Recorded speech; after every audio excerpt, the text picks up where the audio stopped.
জাতীয় কাজী নজরুল ইসলাম এই বাংলাদেশের ভূখণ্ডে হয়তো জন্মগ্রহণ করেননি, তবে অবশ্যই তার হৃদয় জুড়ে ছিল সমগ্র বাংলাদেশ। বাংলাদেশও তাকে হৃদয় দিয়ে ভালোবেসেছে। কিশোরবেলায় 1914 সালে তিনি প্রথমবারের মতন ময়মনসিংহ ত্রিশালে এসেছিলেন।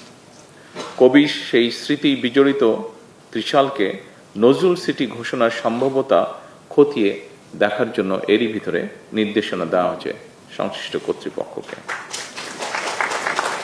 এর পাশাপাশি 2026 সালের 25শে মে থেকে 2027 সালের 25শে মে এই বছরটিকে নজরুল বর্ষ ঘোষণা করা হয়েছে।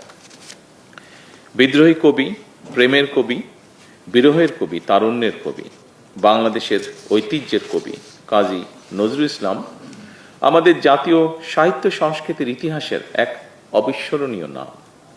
পরাধীন, পর্যদুস্ত, পরাভূত জাতির ভাগ্যাকাশে তার আবির্ভাব ছিল আলোক বর্তিকার মতন। মাতৃভূমিকে ভালোবাসার ক্ষেত্রেও তিনি আমাদের অন্যতম প্রধান দিশারি। আমাদের জীবন, আশা আকাঙ্ক্ষা, স্বপ্ন সংগ্রাম, সাহিত্য সংস্কৃতি, ইতিহাস ঐতিহ্য তার রচনার মধ্যে মহিমায় সৌন্দর্য নিয়ে বক্সময় হয়ে রয়েছে। কবি নজরুলের সৃষ্টিশীলতার মধ্যে আতিথ্য রয়েছে সকল কালের, সকল মানুষের। অন্যায় অবিচারের বিরুদ্ধে রুখে দাঁড়াতে তিনি আমাদের অনুপ্রেরণা। তার প্রাসঙ্গিকতা এবং প্রয়োজন কখনোই ফুরোয় না। আমাদের মহান মুক্তিযুদ্ধে তার কবিতা ও গান ছিল অনুপ্রেরণার প্রবল উৎস।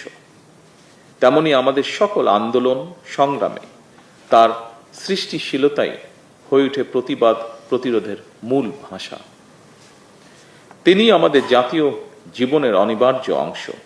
শুধু অতীত নয়, আজকের প্রজন্মের জন্য, এমনকি আমাদের ভবিষ্যৎ প্রজন্মের জন্য নজরুল আমাদের জীবনে প্রাসঙ্গিক। এ কারণেই আমাদের জাতীয় কবির জীবন ও কর্মের সঙ্গে গণমানুষ, বিশেষ করে বর্তমান প্রজন্মের সম্পর্ক আরো গভীর ও নিবিড় করার লক্ষ্যে নানা আয়োজনে নজরুল বর্ষ শুরু করা হয়েছে।